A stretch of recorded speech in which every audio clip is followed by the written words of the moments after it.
Nagbabalik ang BTV Balita Ngayon. Bumaba ang bilang ng mga Pilipinong walang trabaho nitong Hulyo.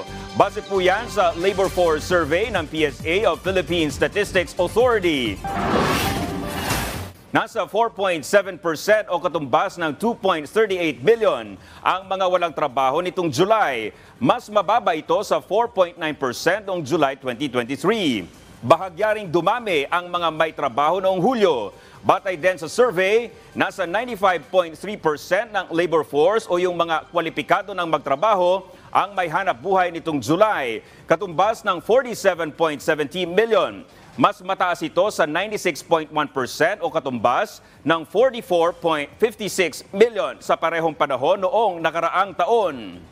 Nakita namin na July kasi ito yung nag-graduate na, yung mga nasa koleyo o di kaya dun sa K-12, so pumasok sila sa labor market at yung iba sa kanila ay hindi nakahanap ng trabaho. Dito naman sa underemployment numbers, nagpapakita rin na yung ating quality of jobs ay nag-i-improve, no? Because the drop in the underemployment numbers are significant.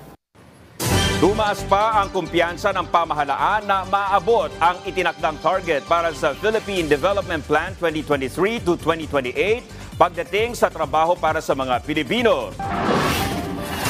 Ayon sa National Economic and Development Authority, makikita sa pinakahuling labor force survey ng Philippine Statistics Authority na masigla ang labor market ng bansa. Positibo ang NEDA na dahil sa patuloy na pagdami ng mga Pilipinong may trabaho, kayang abutin ang target na 4.4 hanggang 4.7% unemployment rate para sa kabuuan ng 2024.